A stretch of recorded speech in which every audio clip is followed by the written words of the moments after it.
বিশেষ অনুরোধ, আমাদের চ্যানেল ব্ল্যাক ইনভেনশন মুভিজকে সাবস্ক্রাইব করুন, কারণ আপনাদের সহযোগিতা এবং ভালোবাসা আমাদের জন্য একান্তই কাম্য। এখন থেকে আমাদের অডিও স্টোরিজ শুনুন স্পটিফাইতেও প্রতি সোমবার সন্ধ্যে 7টা। আমাদের চ্যানেল ব্ল্যাক ইনভেনশন মুভিজ কোনো রকম তন্ত্রবিদ্যা ভৌতিক শক্তিকে প্রমোট করে না, সর্বস্বই আপনাদের মনোরঞ্জনের জন্য। এই কাহিনীর চরিত্র এবং কাহিনীর বিষয়বস্তু সম্পূর্ণই কাল্পনিক। এই কাহিনীর সাথে বাস্তবের কোনো মিল নেই।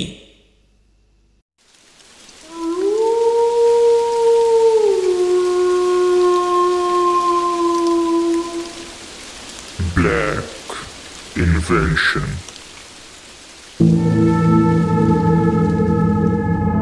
সকলকে স্বাগতম জানাই ব্ল্যাক ইনভেনশন মুভিজ অডিও স্টোরিতে। আজকের গল্প টিএম অরিজিনালস প্রেজেন্টস মৃত চৌধুরী লিখিত তারাচার সিজন 3 শয়তান।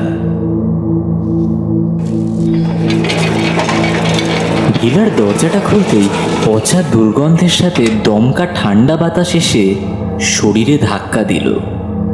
শিরশির করে উঠল সারাটা শরীর। কিছুক্ষণের জন্য যেন ধমনী ধরে রক্তের স্রোতটা বেড়ে গিয়েছিল। হেঁটে প্রবেশ করার আওয়াজটাও যেন খুব জোরে কানে বাজছে। ঘরের ভেতরটা প্রায় ভগ্নাবশেষ। চারিদিকের দেওয়ালে স্প্রে পেইন্টের মাধ্যমে আঁকা নানান ধরনের নেগেটিভ চিহ্ন। দেখেই বোঝা যাচ্ছে এই বাড়িতে কে বিরাজমান।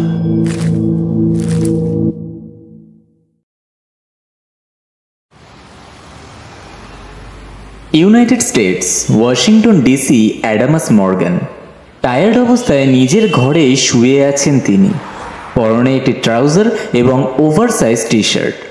শোয়ার ধরনটা উল্টো হয়ে শুয়ে, দুই বালিশের মাঝে মুখটা তার গোজা।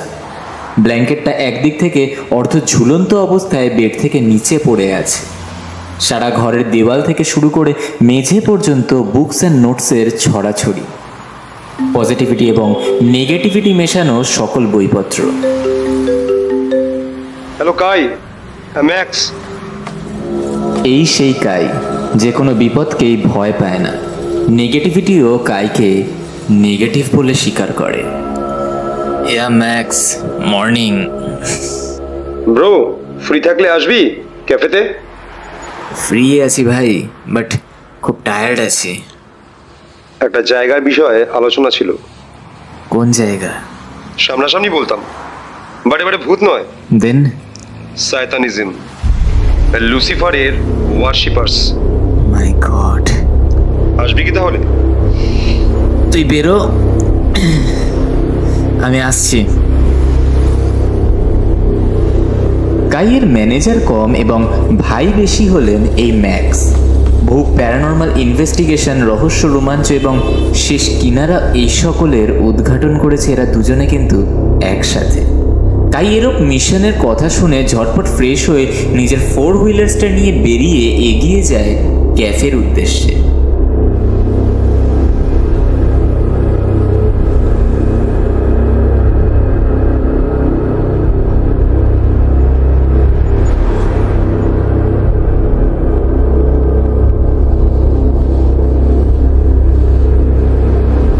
আরে ব্রাদার, কতক্ষণ টাইম নিলি বলতো? জানিস 8 ঘন্টা ধরে বসে আছি আমি। ভাই কিছু করার নেই, খুব চাপ চলছে কাল রাত থেকে। কোন দিক থেকে চাপটা? পজিটিভ না নেগেটিভ? দুটো একসাথে, পুরো একেবারে মাথায় প্রেশার ফেলছে। স্যার কি খাবি বল, চা না কফি? দরকারি কথা আছে, কফি নে। তাই কফির অর্ডার দিয়ে দেয়। খুবই ইন্টারেস্টেড কিন্তু টপিকটা শুনতে, একটুও হাতছাড়া করতে চায় না সে। এবার কি বলবি নাকি আরো ফিলিংসের দরকার আছে তোর? না না, এবারে বলবো। শোন তাহলে, ইংল্যান্ড, বলসোভার ক্যাসেল। বলসোভার ক্যাসেল? বাট সেখানে তো এমনি স্যাতানিজম হয়। অনেকেই জানে বিষয়টা, কিন্তু কেউ আজ পর্যন্ত কিন্তু কোনো স্টেপ নেয়নি। আই নো, কিন্তু সেই ক্যাসেলের থেকে কিছুটা দূর এগিয়ে গেলে আরও একটা ক্যাসেল পড়ে, যেটা সম্পূর্ণ পরিত্যক্ত। লোকে ওখানে যাওয়া তো দূরের কথা, ওই জায়গা নিয়ে ভাবনা চিন্তা করতেও ভয় পায়। এ আনহোলি প্লেস, চারিদিকে শুধু অতৃপ্ত আত্মাদের হাহাকার। তুই অ্যাজ এ খ্রিস্টিয়ান হয়ে তোর হয়তো একটা শুনতে খারাপ লাগবে কাই। কি বল? ওখানে অনেক খ্রিস্টিয়ান প্রিচার্সদের আটকে রাখা হয়েছে। ওখানে খ্রিস্টিয়ানদের মাথা কেটে অফারিং করা হয় লুসিফারের কাছে। ও মাই লর্ড জেসাস ক্রাইস্ট, এই কেসটা শুধু আমি দেখবো না, পুরো সলভ করব। আর যা যা জানিস সব বল। ওই ক্যাসেলটা কানেক্টেড আছে ডার্ক ওয়েবের সাথে, অনেক স্মাগলিং এর সাথেও জড়িত, অনেক ইললিগাল ওয়ার্কসের সাথেও জড়িত। আর যদি তুই মনে করে থাকিস যে তুই আইনিভাবে পদক্ষেপ নিবি, তাহলে সেটা সম্ভব নয়। কেন? আইন এদেরকে সাপোর্ট করে না। বাইরের দিয়ে দেখালেও ভেতরে ভেতরে কিন্তু ভালোই বন্ডিং।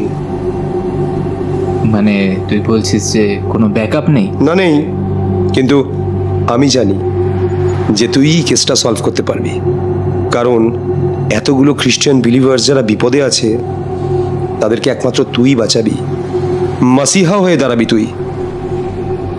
তাই খ্রিস্ট অনেকের পাপ বহন করার জন্য একবার উৎসর্গিত হয়ে দ্বিতীয়বার আবির্ভূত হবেন।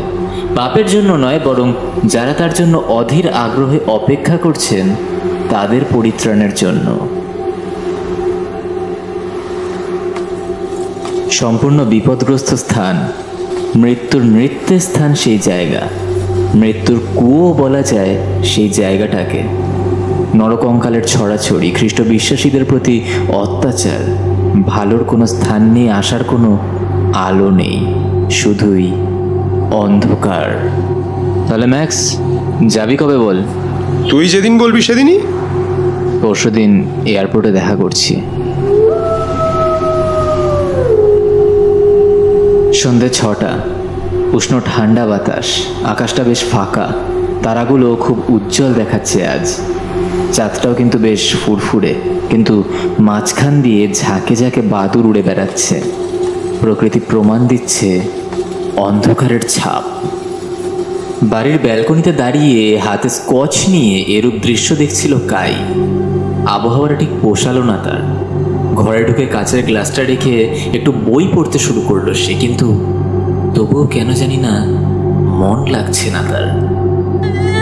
চারিদিক থেকে কেমন যেন ভেসে আসছে হাজার হাজার কান্নার রব, স্যাতানিক চ্যান্টিং, অফারিংয়ে সেই হাহাকার।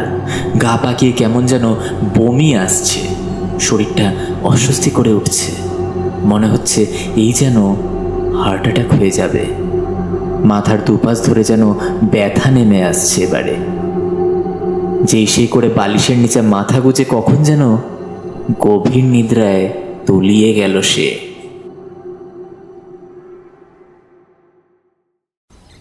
পাখিদের কিচিরমিচির শব্দে ঘুম ভাঙে কাইয়ের। আজ বড্ড তাড়াতাড়ি ঘুম ভেঙে গেছে তার। বাথরুম থেকে ফ্রেশ হয়ে বেরিয়ে ব্রেকফাস্ট করতে করতে ল্যাপটপে আর্টিকেলস চেক করছে কাই। কেমন যেন একটা নেগেটিভিটি ফিল হচ্ছে সাথে। ব্রেকফাস্ট কমপ্লিট করে শুরু করে আর্টিকেল রিসার্চ সেই ক্যাসেলটা নিয়ে। ভগ্নাবশেষ অবস্থায় পড়ে আছে সেই ক্যাসেল। চারিদিকে মৃত বৃক্ষ, সারি সারি নরকঙ্কালের ছড়াছড়ি, রক্তে মাখা মৃত্তিকা। শয়তানের চিহ্ন যেন চারিদিকে খেলাধুলা করছে। ক্যাসেল যেন তাদের দিকে চেয়ে মৃত্যুবরণ জানাচ্ছে তাদের। ভয় লাগছে না, কিন্তু বড্ড কষ্ট হচ্ছে। স্ক্রোল ডাউন করতেই জানতে পারে প্রায় 150 থেকে 200 জন স্যাতানিস্টের বসবাস সেখানে। বেঁচে কি সেই স্থান থেকে ফেরা সম্ভব? সময়টা রাত 11:30। রাতের খাওয়ার সেরে চলছে পরের দিনের প্রস্তুতি পর্ব। মন মেজাজটা ঠিক নেই তার। অনবরত মনে পড়ছে সেই খ্রিস্ট বিশ্বাসীদের কথা। সমস্ত কিছু নিয়ে ব্যাকপ্যাক করে নেয় সে। Paranormal detector, remote, camera, suit. ঘুমটা আসছে না ঠিকঠাক, কিন্তু ঘুমালেই পরের দিন সকালে এয়ারপোর্ট। কিছুক্ষণ হাঁটাহাঁটি করে কাচের গ্লাসে একটু হুইস্কি নিয়ে ড্রিঙ্কস করতে বসে যায় বাইরের চেয়ারে। কখন যে সে ঘুমিয়ে পড়ে তার কোনো টের নেই।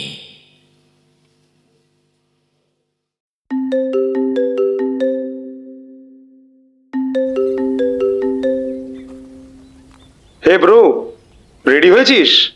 আমি বেরোচ্ছি। Good morning bro. হ্যাঁ ঠিক আছে, তুই বেরো, আমি বেরোচ্ছি।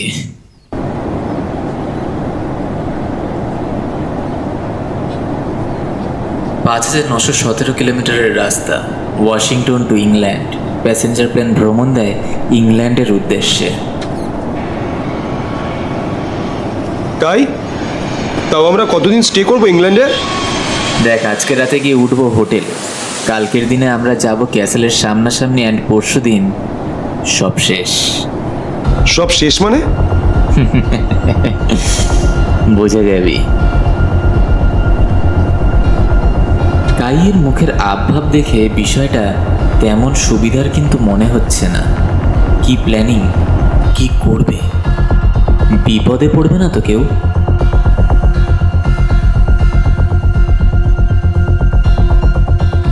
বেশ রাতের দিকে প্লেন ল্যান্ড হয় ইংল্যান্ডে। এয়ারপোর্ট থেকে বেরিয়ে গাড়ি ধরে রওনা দেয় হোটেলের উদ্দেশ্যে। হোটেলটা কিন্তু বোলসোভার ক্যাসেলের একদমই নিকটে অবস্থিত। ঝকঝকে রাস্তা, গাড়িগুলো এখনো চলাফেরা করছে। রাত্রিটা বেশ ফুরফুরে হলেও কাইয়ের মুখের ধরনটা কিন্তু স্বাভাবিক নয়। কিছু তো একটা চলছে, যেই বিষয়টা ম্যাক্স জানে না। কিন্তু বিষয়টা কি?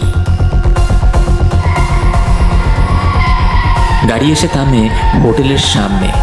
হোটেলের অপোজিট দিক থেকেই দেখা যাচ্ছে ভয়াবহ ভগ্নাবশেষ বোলসোভার স্যাতানিক ক্যাসেল। মৃত বৃক্ষের ছড়াছড়ি, রক্তাক্ত চাঁদ আকাশে বিরাজমান। বাদুরগুলো মন খুলে শয়তানিভাবে ডাক দিচ্ছে বারংবার। হোটেলের ভেতরে প্রবেশ করবে এবারে তারা।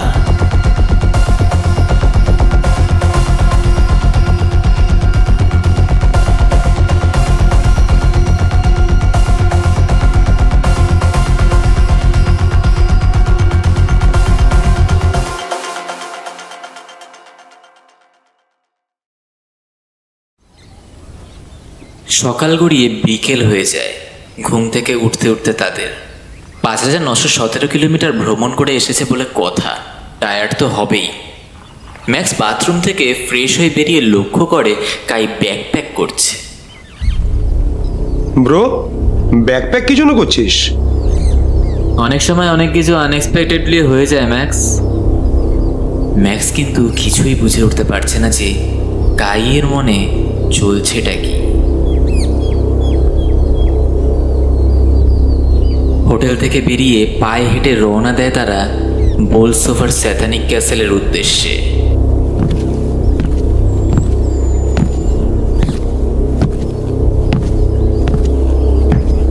নির্ঝুম রাস্তা, শীতল বাতাস, বাদুরের অশুভ ডাক, আকাশটাও যেন শয়তানের মতো তাকিয়ে আছে। তার ওই মাঝখান দিয়ে হেঁটে দুজনে এগিয়ে যায় বোলসোভার ক্যাসেল ছাড়িয়ে সেই স্যাতানিক ক্যাসেলের উদ্দেশ্যে। ক্যাসেলের গেটটা খুলতেই গেটের ক্যাচ ক্যাচের শব্দে যেন হৃদস্পন্দনটা বেড়ে গেল। ক্যাসেলের ভেতরটা সম্পূর্ণ স্যাতানিজম সায়েন্স দিয়ে ভর্তি, কিন্তু কাইয়ের মুখের বিবরণ দেখে মনে হচ্ছে না যে সে প্যারানর্মাল ইনভেস্টিগেশন করতে এসেছে। তাকে দেখে মনে হচ্ছে যেন সে খ্রিস্ট বিশ্বাসীদের বাঁচাতে এসেছে। কাই, এই জায়গার অবস্থা তো ইমাজিনেশনসের বাইরে। প্যানিক করিস না, খ্রিস্টান বিলিভার্সদের দেখ যেখানে আটকে রাখা হয়েছে সেই জায়গাটা চল খোঁজার চেষ্টা করি। পায়ের খসখসে শব্দে যেন জাগ্রত হচ্ছে বারংবার ক্যাসেলটা। এগিয়ে যাচ্ছে তারা খ্রিস্ট বিশ্বাসীদের খোঁজার উদ্দেশ্যে। চারিদিকে ঝাঁকে ঝাঁকে বাদুর উপস্থিত, বিভৎস লুসিফারের মূর্তি সামনে অবস্থিত। আচমকায় মনে হলো কেউ যেন সুট করে বেরিয়ে গেল পেছন দিয়ে। বিষয়টা তেমন পাত্তা না দিয়ে আবারও এগোতে শুরু করলো তারা। আচমকাই আবার এক গলার স্বর ভেসে আসলো কানে। কেউ যেন স্যাতানিক চ্যান্টিং করছে। বিষয়টা ম্যাক্স এবং কাই বুঝতে পারলো যে এই ক্যাসেলে এই মুহূর্তে স্যাতানিস্টরা উপস্থিত। তবুও পাত্তা না দেওয়ার সমান করেই এগিয়ে গেল তারা ক্যাসেলের আরও গভীরে। বিভৎস কাটাছেঁড়া মৃতদেহ, কাটা হৃৎপিণ্ড, পেটের নাড়ি ভুড়ি সবটার গন্ধে একত্রে মিশ্রিত হয়ে যেন শরীরের নেগেটিভিটি ফিল করাতে শুরু করেছে। চারিদিকে নানান ধরনের নরখাদক পোকা কিলবিল করছে মেঝেতে। কি বিভৎস অবস্থা রে কাইফ এখানকার। জানি। নোট করব কি? এখানে আমি প্যারানর্মাল ইনভেস্টিগেশন করতে আসিনি। তাহলে? তার শক্তি প্রমাণ করতে এসেছি। কথাটা শুনে যেন শরীরে একটা পজিটিভ হাওয়া ধাক্কা দিল। অনবরত পা চলেই চলেছে, কিন্তু তার সাথে মনে হচ্ছে কেউ যেন তাদেরকে এবারে অনুসরণ করছে, নীরবে, নিস্তব্ধে, অন্ধকারে এবং আড়ালে।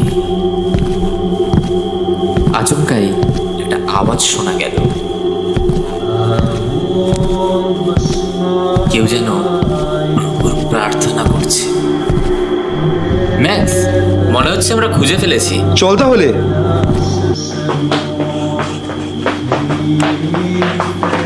এক দৌড়ে তারা এসে পৌঁছায় সেই ঘরের দরজার পাশে। ঘরের ভেতরে উপস্থিত অসহায় হয়ে পড়ে আছে বহু খ্রিস্ট বিশ্বাসী। শরীরে যেন কোনো জোর বল নেই, শ্বাস নিতে পারছে না। কাই কোনোরূপ চিন্তা ভাবনা না করে ব্যাগ থেকে একটা হাতুড়ি বের করে এক কষিয়ে বাড়ি মারে লোহার গেটটাতে। চারিদিকে যেন ভয়ের চেঁচামেচির আর্তনাদ বেজে ওঠে। চিন্তা করবেন না ভাই বোনেরা, আমরা আপনাদেরকে বাঁচাতেই এসেছি। ম্যাক্সের এরূপ কথা শেষ হওয়ার সাথে সাথেই যেন চারিদিক থেকে 100 থেকে 150 জন স্যাথানিস্ট হাজির হয়ে যায়। সকলের হাতে ধারালো অস্ত্র, মুখে লুসিফারের চ্যান্টিং। অপরদিকে খ্রিস্ট বিশ্বাসীরাও শুরু করে দেয় পরমেশ্বরের কাছে প্রার্থনা। সবাই পালাও, ম্যাক্স ওদের নিয়ে এগিয়ে যা। ব্রাদার, তোর কি হবে? আমাকে নিয়ে চিন্তা ভাবনা করিস না, তুই যা। চারিদিকে আক্রমণ। খ্রিস্ট বিশ্বাসীদের অস্ত্রের কোপ মারতে এগোয় এবং কোপ মারতে শুরু করে সেই শয়তানরা। চারিদিকে দৌড়াদৌড়ি, চারিদিকে চিৎকার। ক্যাসেলের বাইরের দিকে তারা যায়। আচমকাই কাই হাতে নিয়ে নেয় কেরোসিন অয়েলের বোতল, আগুন জ্বালিয়ে ছুঁড়ে মারে আর্মার্স বক্সের ওপর।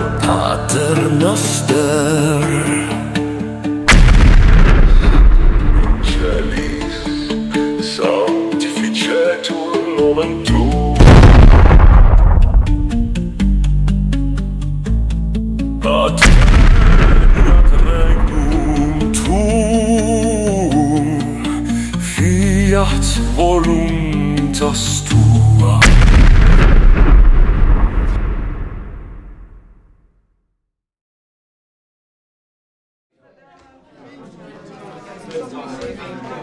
Kai?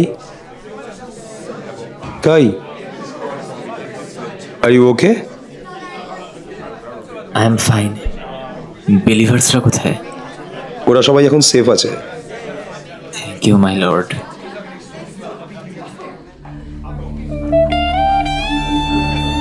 In nomine Patris et Filii et Spiritus Sancti. Amen.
Sed libera nos amare.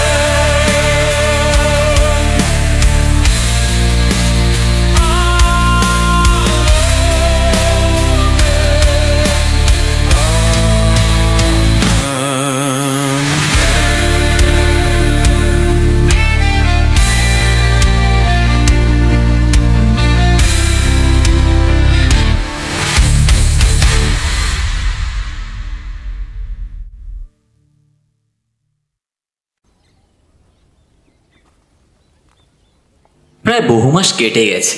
কাই কিন্তু এখন সুস্থ। এই মুহূর্তে সে আছে তার ব্যালকনিতে। ইতিপূর্বে একটা ফোন কল আসে।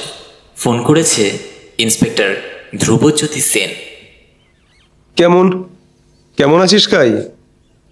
আরে কলকাতার বড়বাবু কল করেছে যে। আমি ভালোই, তোর কি খবর বল? একটা কথা বলার জন্য ফোন করেছিলাম। কি গলা কাঁপছে কেন তোর? ডিটেকটিভ মাইকেল আশুতোষ আর নেই।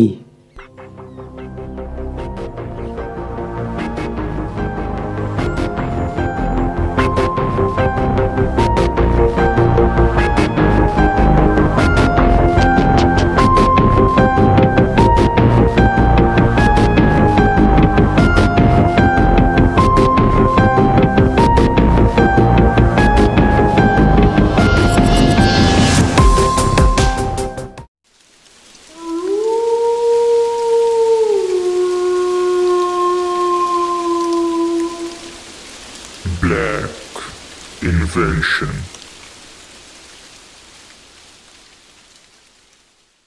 নমস্কার বন্ধুরা, গল্পটি ভালো লেগে থাকলে অবশ্যই লাইক, কমেন্ট, শেয়ার এবং সাবস্ক্রাইবের মাধ্যম দ্বারা জানাবেন। কোনো ভুল ত্রুটি হলে তা ধরিয়েও দেবেন। দেখা হচ্ছে আবারও শনিবার ঠিক রাত 11টা 11-এ।